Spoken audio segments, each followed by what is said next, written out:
Hello and welcome to the Cardiff Tri Triathlon podcast, brought to you every week by our sponsors oxygenaddict.com, fueledbycake.com and salfordtriathlon.com. I'm joined by my wonderful co-host Helen Murray. Helen, how are you today? Good morning, Rob. It could already be like 3 o'clock in the afternoon. It's 9 a.m. and I feel like I've had a very, very productive morning already. So doing well. I'm fine, thank you. I've been swimming, I've been biking, and it's only 9:20. Good effort. Yeah. Swim and bike before 9 o'clock. That's some good going there, mate. Good. Put your mind to it. You can do it. Yeah, absolutely. I'm sitting here feeling a bit sorry for myself. I came off my bike yesterday and I think I've got a busted wrist. Oh no. I'm sitting here all wrapped up in a little bandage. I'm considering a little lunchtime trip to A&E to get an X-ray at the moment. Oh no, what happened? Were you racing? No, I was going to the shops to buy some strawberries. Brilliant.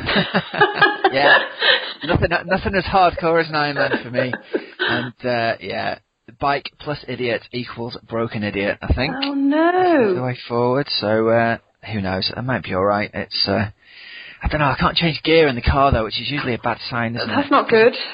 I was like, I'll leave it till tomorrow and see how it feels. I'm sure it'll be fine. And this morning I'm trying to put my t-shirt on one arm. My wife is going, You are not going to work. Don't get to the hospital. I'll be fine. Oh, that's really... Still, it's all good, mate. It is all good. Oh, dear. I feel bad. I should be out training like you, not going to the shops to buy strawberries. Well, never mind. Such is life, eh? Well, what a wonderful weekend of racing we've had. It's been the crazy weekend, hasn't it? Oh. Super Saturday this weekend, or Super Sunday? It's been absolutely super weekend. It started off on Saturday, didn't it? Out in Sweden with the ITU World Long Distance Triathlon Championships. And we were getting a little bit excited for that one, weren't we? We had already mentioned last week that Joe Skipper was going to be going out there, and again, probably going out there pretty much under the radar, amongst some of those, so supposed big names. Anyway, Joe came on to the run like 7.5 minutes down, and you can fill in the rest, Rob. Oh my word, what a run, basically. Yeah, what a super runner. I saw a photograph of him at the finish lying down looking pretty unwell. And he ran down Cyril Viennot of France and Martin Jensen of Denmark. Yeah, he ran to within, I think, 10 seconds of second and 30 seconds of the win. So I was getting really excited. I had a couple of my athletes racing that day, and they tweeted me the day before that the swim had been shortened from what should have been 4K to 1.5K because the water was really cold still. And immediately I thought of Joe and thought, well, that's got to play into his hands, hasn't it, if they've shortened the swim so much. And it looks like a big group formed on the bike and Joe rode with them and then chased down on the run, just couldn't quite get there. And it was made all the more sweet, really, for the fact that the guy he was chasing down was the same guy he was chasing down at Ironman UK last year. Oh, so, which one, Viennot or Jensen? Yeah. Viennot was the winner at Ironman UK last year, so he ran him down by about 10 or 15 minutes last year. So his coach, Paul Savage, was tweeting, "Go on, third time lucky, you'll get him next time." But what a brilliant result. Third place in the World Championships in your first proper year racing pro is super duper, isn't it? Brilliant, absolutely. You finished ahead of Joe Gamble. You finished ahead of Ronnie Schnildknecht. I can't say that guy's name. Sounds good though. Yeah. Rudy Wild from Switzerland finished ahead of him. So he did absolutely brilliantly. And we have tweeted, I think, that photo of Joe at the finish. So go back onto @CupOfTri on Twitter and just look back through a few of the old tweets and you'll see it. It shows the effort that he definitely put in. He's a man who knows how to hurt himself on the run, isn't he? Absolutely. No, really, really brilliant, and sets him up nicely for the rest of the season. So fantastic work. Then I think turn up of the year so far, I think I'd be right in saying that Mary Beth Ellis has pulled one over here on Camilla Pedersen, hasn't she? Oh, absolutely. So Mary Beth Ellis from the States won in a time of 5:24.25. She was nearly 6 minutes ahead of the rest of the field. So she was first out of the swim, fastest bike split, and then again, she didn't quite get the fastest. No, not quite the fastest run. Not quite. But she'd already done enough to take the win. So yeah, she came in first ahead of Camilla Pedersen, and then Finland's Kaisa Lehtonen came in third. We had mentioned Amy Forshaw last week. Amy came in 11th in 6 hours, 6 minutes, 45. So she... good performance. Yeah, really good performance. And she had she had a puncture at 70.3 UK. So she would have wanted to have a smoother ride this time round. So yeah, a solid 11th place for Amy out in Sweden. Yeah, good stuff. And Martin Jensen, of course, is the dude who had the super bike split out at Challenge Dubai. Do you remember? He was out in the lead, and then everyone else took the shortcut. That's him. Yeah. So that's a second really good on the radar performance from him this season, isn't it? So he did. His bike split was a 2:38, which was again by far the fastest. Cyril Viano did a 2:40, and Joe did a 2:43. So they were the three fastest bike splits out there. But yeah, for 120 kilometres, that's insane, isn't it? That's like 53 minutes for every 40k back to back. It is impressive. And Joe actually tweeted his files from the bike and the run. So if you want to have a look what he actually puts himself through to get onto that podium in third spot, go and have a look on his Exhale. Yeah, we'll have a little nose at that later on. That'll be very interesting to see, won't it? Yeah. So fantastic work there. And a lot of age groupers as well were out there racing. So well done to everyone who raced out in Sweden. Yeah, and I think we'll have a wrap-up of that when we get the full results from Sweden. We'll have a wrap-up of all, I expect we'll have some British medalists in the different age groups, and we'll go through that next week when the full results have come out, and give everyone a bit of love, because they definitely deserve it if they get a medal as an age group at the World Championships, don't they? Absolutely. There was another age group at Rob doing amazingly well this week, because it was Ironman Austria. So we're going to start with an age grouper because it was such an incredible performance. So Charles Pennington of Team Free Speed, he was, did he get in 10th overall? Ninth overall. Sorry, ninth overall as a male over 35. That is absolutely the most impressive performance, isn't it? An 8:45 as an age grouper. Fair play to the fella. Yeah. I was reading some of his tweets yesterday, and he was saying, a lot of people have been tweeting him to say well done, and he seems like a really nice, friendly, humble guy. He was saying how touched he was by everyone's kind words and stuff, but to go sub-9 as an age group and to go 8:45, I just think is unbelievable, isn't it? Stellar. So I think someone joked with him that he had been chicked. Because 8 by 5 seconds. Yeah, literally by 5 seconds. Because 8th overall was the women's winner, Eva Vuti, who is a local girl. She is Austrian, and she literally beat him by 5 seconds. So yeah, both Charles and Eva did an 8:45, which is absolutely rapid. Oh man, it's always been a fast course, but it looked like it was a fast day as well. So we had Eva Vuti out in 8:45 again. She punctured at 70.3 Staffordshire, hadn't she? Yeah. She was gutted, so it's great to see her bounce back.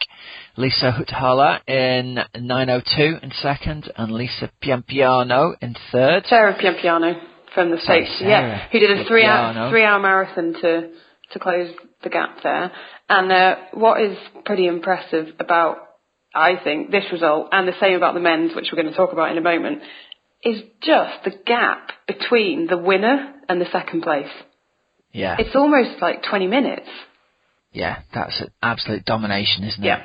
17-minute victory for Eva Vuti over Lisa Huthala. It's just fair play. Respect to you, Eva. And her face. Got your Skype details when we met. Oh, Rob, her face though at the finish line, it just sort of shows exactly what that meant to her. So that's brilliant. But even almost on a par of emotions was the men's winner. Oh, what a legend! The legend that is Marino van Hohenacker, 7-time champion of Austria. That is. It's epic, isn't it? Man, isn't it? Yeah. Is it 7 consecutive wins as well? I don't know, but is it? I think it is. I've got a feeling it's 7 consecutive wins at Austria. Wow. It's his 3rd time under 8 hours on that course. It looked like he took the foot off the gas and walked it in as well. Fourth fastest time of all time with 7:53.44. Couple of seconds outside even Rana's. Oh no, hang on, I've got me times mixed up. Yeah, he did a 7:48 to finish. 7:48.45. Yeah, That's so 2 seconds slower than even Rana's winning time from last year, but he's walked up the chute. An 18-minute victory over Michael Weiss. Yeah, that's what is just bonkers, isn't it? The cushion that you can get and to finish that far ahead. Yeah. Just incredible. Absolutely incredible. So it was Marino van Hoorneke came in first, and then Michael Weiss second, and Ivan Rania of Spain in third. And as we said, Eva Vutu, the women's winner, she was, I've got up here, 9th, and then Charles Pennington 10th, but maybe they were 8th and 9th. Well, I think you're right, because I was reading off the men's results before. The question now is Marino going to go to Kona? Because after his race last year, he was hands and knees and saying, that's it, I'm never coming back here. Do you remember? I'm done, not coming back here. But with back-to-back wins at Ironman Brazil and at Austria, the points are never going to be the question for him, but I wonder whether he's now decided, I'm not going to go to Kona and I'm just going to hammer the Ironman races during the year, win plenty of prize money, and his sponsors have got to be happy, haven't they, with a 7-time victory at Austria? Absolutely, and you sort of think, if you know that a course does not suit you, even though it's the World Championships, are you right in saying, what is the point? If you know you're going to go there and actually you're absolutely pants in the ridiculous heat and winds, then if you're not going to perform, that would be one hand. But on the other hand, you've got to say, well, yeah, but you can clearly race. You can clearly go out there. You can compete. You can win. Just give it a go. What's the worst that can happen? You blow up again, but at least you're giving it a shot. And I wonder as well whether, from his sort of professional point of view, is it worth his time going out there? He'll come out, he'll blitz the bike, he'll be on, because the coverage just shows the first few guys on the bike, doesn't it? And the first few women on the bike. So he'll be on the live stream for 6 hours, even if he crumbles on the run. It'll be a good show for his, I don't know, it's hard to... Yeah, it's a difficult one, isn't it? He's a champion, isn't he? He's going to go there wanting to win. Yeah, and if you don't particularly like it or any of that, and you've got to... Mentally, you'd have to really, really psych yourself up for it, wouldn't you? Yeah, you would do. Especially if you're going to be up against all these people who are absolutely thrilled to be there and can't wait and everything. I don't think it's the kind of race you can go to and put out the kind of performance he would need to be leading on the bike without being 100% psyched up for it. It's not like he's going to go and have an easy ride to the front of the pack these days, is it? He's going to have to go and be committed to the win if he's going to go. So, it'll be interesting to see what he writes on his blog about what his decision's going to be. Yeah, I say watch this space. Absolutely. Definitely. Right, moving on to our next race, Ironman France. Yeah. Beautiful town of Nice. Oh, it's a stunning part of the world, but it gets pretty hot out there, doesn't it? And I think yesterday the heat played a big factor again with really, really high temperatures. But we had a Brit on the podium. Emma Pooley got third in the women's race. And I think she's had a few results which she wouldn't have been so happy about recently. And she said that she was delighted to make it onto the Ironman France podium yesterday and rediscover the fun in racing. And I think that's quite an interesting point because... I've heard others say once you start almost not enjoying it, then your performances go down. And actually when you think, I am doing this for fun. I remember Lucy Gossage saying this. When she remembered why she enjoyed it, then her head was in the right place again. Yeah. So, so that was a good performance there from Emma Pooley. It looks like Emma, actually, when they've adjusted the results for the age group, she's not going to believe this, she's been pushed down into 4th because she got beaten by an age grouper. I guess so. The winner of the women's female 40 category has beaten Emma Pooley. She went 9:43. That is just something quite unbelievable. Now, whether Emma shut it down on the run when she's realised she's 20 minutes ahead of 4th place and she's 20 minutes behind 2nd place. Looks like she stormed through on the bike. She rode 5:15 on the bike, which is very, very quick on the Nice course. So she's within 30 minutes of the men's fastest time there that day. So it shows what an amazing bike rider she is. Yeah. Yeah, it'd be interesting to talk to her and find out how the run went and whether it was just a case of, I'm so far behind second and I'm so far ahead of fourth that you kind of just roll along. I guess but she would have still thought third pro, I guess, wouldn't she? Yeah. So that's it. She'd have thought she'd been in third. She'd been in a different place on the road because the age groupers start at a different time. Yeah. So, wow. Yeah. Well, good effort. And chapeau to Linda go on, pronounce that one for me. Guinazzo? Guinazzo. Yeah. Linda Guinazzo from France, 9:43 is an age grouper. Really impressive performance. And over to the men's race, I was getting excited when I saw that our pal Romain Guillaume, he led off the bike, blitzed the swim, blitzed the bike, big lead coming off, and it looks like they ran him down and the heat ground him down in the heat of Nice, didn't it? Yeah, definitely. But have you seen Victor del Corral Morales did a 2:42 run? Yeah. Wow. Pretty fast. I'm saying that Roman folded. He still ran 3 hours flat, but I tell you what, the sport has come on so much in the last 3 years. Most of the big races this week have been run with a 2:42 on the men's side on the marathon, haven't they? Yeah. Which 2:42, 2:43 at Austria, at France, at Coeur d'Alene, which we'll talk about in a minute. Just super impressive. So the men's race in Ironman France, Boris Stein of Germany in 8:27, Victor del Corral 8:30 dead, and Romain Guillaume held on for third, 8:34, and it looked like he was absolutely delighted to be on the podium. So that'll be a big race for him, and it'll raise his profile really nicely in his home country, won't it? Absolutely, and he had said, didn't he? He said when we interviewed him at Staffordshire that was his big race, big aim for the season was to do well at Ironman France in his home country, and absolutely thrilled for him that he could do that. So well done, Romain. And another chapeau here to Timothy Van Houten from Belgium. Male 30 to 34 age group, finishing fourth overall. Now, we were impressed with an age group going 8:45 at Austria, right? Yeah. He's gone 8:44. Whoa! Now, when we compare the pros time, the winner at France was 45 minutes behind the winner at Austria. And Timothy Van Houten is a minute faster than the fastest age group at Austria. So that is absolutely mind-blowing. He's 8:44, fourth place overall. That's got to go down as our age group of the week performance, hasn't it? Yeah. Wow. Well done, sir. Yeah. Beaucoup de chapeau. Unless he's snuck across that out and back on the bike course. No. That is impressive. Well done. Yeah. Good stuff. Wow. Right, and it's also worth us mentioning, I think, Ironman Coeur d'Alene over in America. Yeah, it finished in the early hours of sort of late Sunday, first thing Monday, and the men's winner was Andy Potts, who finished. Wow, it was his race. He finished in 8 hours and 20 minutes, and the temperatures out there were absolutely boiling. I had seen that it was expected to. I think at like 11 o'clock in the morning, it was sort of 32, 33 degrees already. So it was seriously warm out there.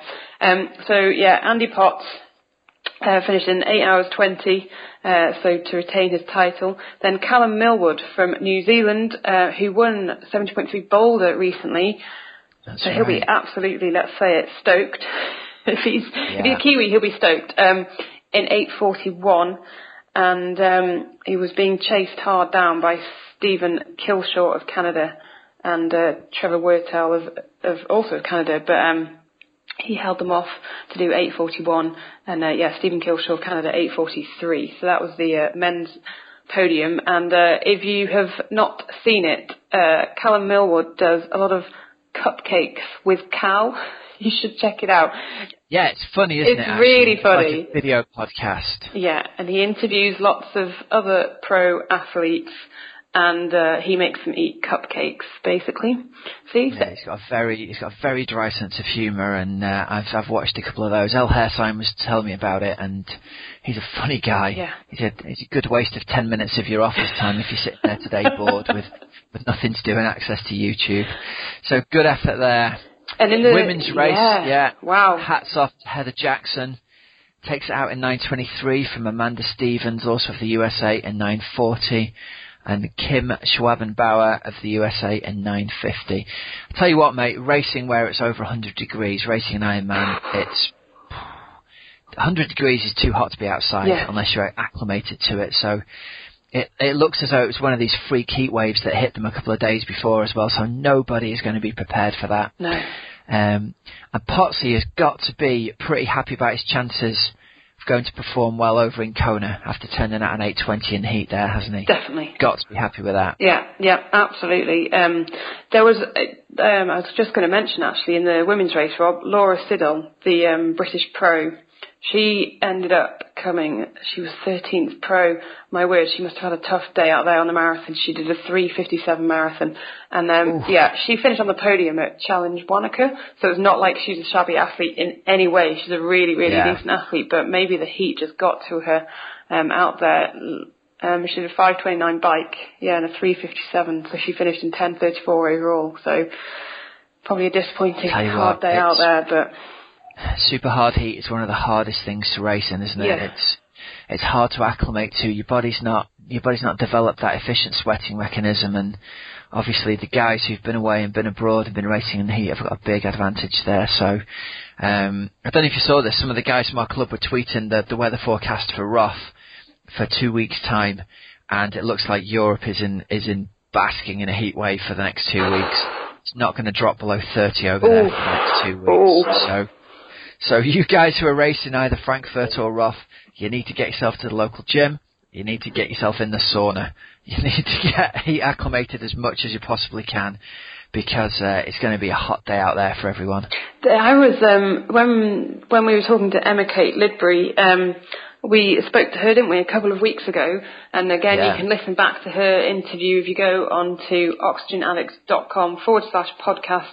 Scroll down, you'll find the interview we did with Emma Kate.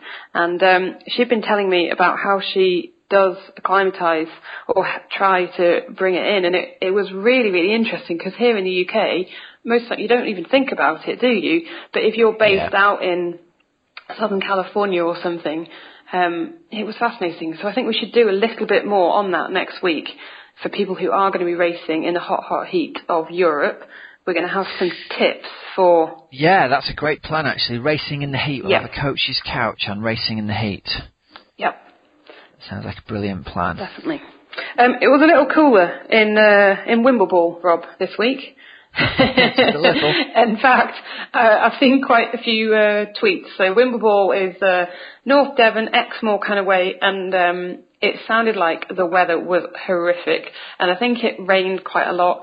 But everyone, from what I've seen, the feedback was really good again. So there were no pros racing this year, but so it was just an age group of race, so the 70.3 UK down in Exmoor, and everyone was saying how amazing all of the volunteers were and the staff. So again, it sounds like it was a successful race despite it not having a pro field. And that one in the men's race, it was won in 4:42 by Brennan Townsend, with Richard Shepherd in second and Nick Saunders coming in third. And then in the women's race, it was a win for Natalie Seymour. Now, she, Rob, used to play hockey for England and Team GB, and so she's only switched to triathlon fairly recently. So that's an awesome win for her. She won 5:16. She did a 1:34 run. I should start with the swim. That's solid. Yeah, solid. That's a solid it day is out. A very solid day out. She did a 27:45 swim, a 3:08 bike, and a 1:34 run. So yeah, she had the fastest run there. Good all round day. And I tell you what, that's a good swim for someone who's come from a hockey, background from a different sport. 20 sub 28, good going. Really, really good. She's got a future, hasn't she? Yeah, definitely. And she finished second to Susie Richards at Slateman this year. Probably by about a minute and a half, 2 minutes. So yeah, she's definitely one to watch. Jennifer Stewart came in second, and Emma Lamont was third. Good stuff. So that was a Wimbleball, and lots of people were racing. So let us know your experiences of that one. If you enjoyed it, what it was like without the pro field, you can tweet us at Cup of Tri. Yeah, it'd be interesting to see whether I feel as though these days the big Ironman races have got such a razzmatazz and dazzle to them that my feeling is that you probably wouldn't be missing much of that without having a pro race there. Yeah, interesting to hear. It would be interesting to hear. I mean, last year I did Exmoor, and I quite liked seeing there weren't that many pro women, but it was quite good fun seeing them out on the course. And I think on my first lap of the run, maybe I heard that what's his name, Will Clark. Yeah, Will Clark was running down the finishing chute to win, and you kind of, I don't know, it adds to the excitement a little bit, I think. Yeah, it does. Let's be interested to hear if anyone's been down there. Please let us know. Especially if you raced last year and then you raced again this year. What was it like in comparison? Yeah, absolutely. Definitely. And there was a new triathlon on the scene this weekend, Rob.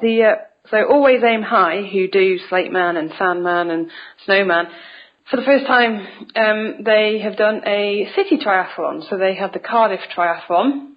And Cardiff I think Cardiff's an awesome city. And especially for doing something like a triathlon, it's pretty flat.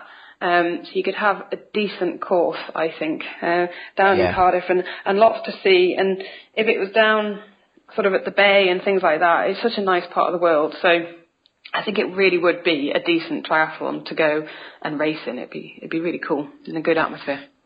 Yeah, it looks like it's good for spectators as well. 4-loop bike course and 2-loop run course, and a fast course as well, looking at how the results have rolled out. It looks like David Bishop went over there and got himself the win. And how about this, mate? 17:30 on the swim. Wow. 1 hour flat on the bike. Oh, my goodness. 31:11 on the run. Whoa. So it's brought him home in a non-drafted race in 1:50. So, like, full respect to you. Chris Silver in second place. Also turned out a 32-minute 19 run. Oh my goodness. And his bike was even faster, 59:29. Wow. Which, mind-blowing. Third place, David Hines. He's done 57:30 on the bike. Oh my goodness. So between the lot of them there, it looks like we have an extremely fast bike course, an extremely fast run course, an extremely high-quality field. So fair play to you guys. It looks like a good race there. Have you got the ladies' results up? I have first and second. So Eloise Crowley won, and then second was Caroline Higgins of Mersey Tri, and you're going to ask me for their times, but 2:07 for the win. I pulled it across. There you go. 2:07 for the win, 2:08 for second, and female in third, Lauren Rowe from Cardiff University, 2:11. There you go. So looks like one for the hit list if you want to do a fast city centre race, because usually the two don't really go together, do they? No. So that is a good one too. You should also consider, Rob, why not Salford Triathlon? I like the link. You should definitely consider Salford Triathlon. It's up in Media City. Salford. Yeah, in Salford. So 3 miles out of Manchester, in and around Media City. It's flat. Nice swim in the Keys. I think 6 loops of the bikes. It's quite technical, but it's brilliant support. And then the run kind of loops around nicely around Salford Keys. You're running along by the water. So it's a fantastic event. Salford Triathlon. Check it out. SalfordTriathlon.com. Still entries available if you're interested in getting yourself down for a bit of a different experience and doing a city centre type race with a criterium type bike. So any of you guys out there who enjoy bike racing, who enjoy the going into corners fast and being around other people on the bike course, it'd be a very different experience to the kind of time trialling courses that are out there. So not better or worse, but different. Something else for you to experience. And the thing I really like about it is people can walk up and down the side of the swim and follow you going up and down. Yeah, it's really cool. It is definitely. There you go. Support the show's sponsors. Get your entries in. So that event is taking place on the 26th of July. Fantastic. And then, Rob, we had the Grafman Middle Distance Triathlon as well this weekend. Now, that's at the UK Championship. It was the England Middle Distance, so the English Middle Distance Triathlon Championships. And wow, there were some speedy people out there. It was won by Michael Birchmore ahead of Andy Hamilton and Tom Vickery. Michael Birchmore did 3:59.40. Wow, this is close. Andy Hamilton, 4 hours and 56 seconds. And Tom Vickery from Erding Alcofry did 4:03. So that was pretty swift racing there on the men's side of things. And just to give you an example of how strong this field was, Carl Alexander, have you heard of him? He's a really, really decent racer. Yeah. Did he not win the Outlaw? Yeah, so he was 7th. That's wow. Yeah. So quality field. What did he do? 3:50 the winner did? 3:59. 3:59. Yeah, okay. Michael Birchmore. Still, sub 4 hours is lightning fast, isn't it? He did a 1:17 run. That's decent, isn't it? Whoa. Yeah. I'm giving up triathlon. All the real athletes have found it. I want to go and find something else. Probably not mountain biking though, the way my wrist is. No, stay away from the mountain biking. Definitely stay away from the mountain biking. You'd be broken. Maybe, I don't know. You could try like petanque or something. Yeah, darts. You'd have to start drinking a little bit more, I think, for darts. Start smoking and drinking. Yeah. Don't go there. Don't go there, Rob. A cup of beer triathlon podcast. No, just stick with it. But yeah. There we go. Stick with it. On the women, get healed up. Yeah, on the women's side of things, Lucy Charles took the win. Now, didn't she do Staffordshire the other day and absolutely ripped it up? Yeah, I think she did. So she won in 4:37.47 ahead of Lucy Custance, who did a 4:38. So they were really close.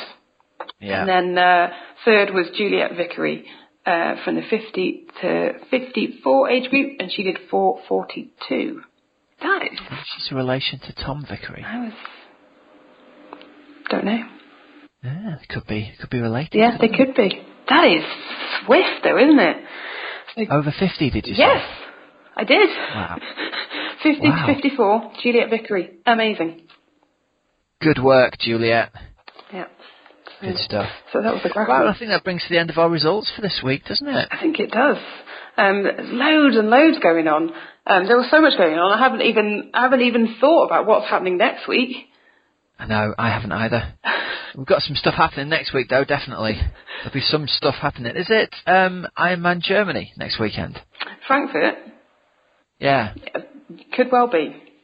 I can find out if you're interested. I'll Google it right now. I know it's Roth the weekend after, so maybe it's Germany on the same day. They usually go head to head, don't they? Yeah. Yeah, it's the 5th of July for Ironman Germany. So next weekend, come on Ironman Germany, European Championships. Oh yeah, it's going to be the who's who.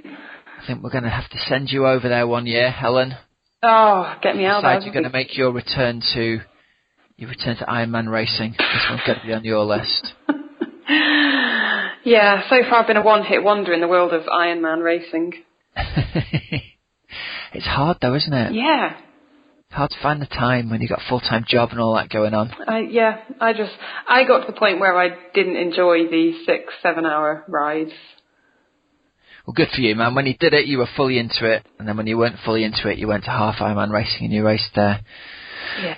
I can't find the start list for Germany, but I know that Freddie Van Leerd is on there. And I remember saying that Daniela Riff was on there. So there we go, yeah. 2 big ones. We shall know by the time the next episode comes out. We shall know the results. Definitely. Cool. Right, let's wrap it up, Hells. We're out of stuff for this week, aren't we? Yeah, I think so. So we will return next week with more news and hopefully an interview or two and a coach's couch on how to train for the heat. Yeah, if you've got a week before racing in Roth and 33 degrees, we'll have some tips for you there. All right, so listen, thanks very much for tuning in. It's been the Cup of Triathlon podcast sponsored by OxygenAddict.com, FuelByCake.com and SalfordTriathlon.com. I am Coach Rob Wilby. And I'm Helen Murray. And listen to the Cup of Triathlon podcast. Until next week, have a great training and racing week and we shall see you then. Bye now.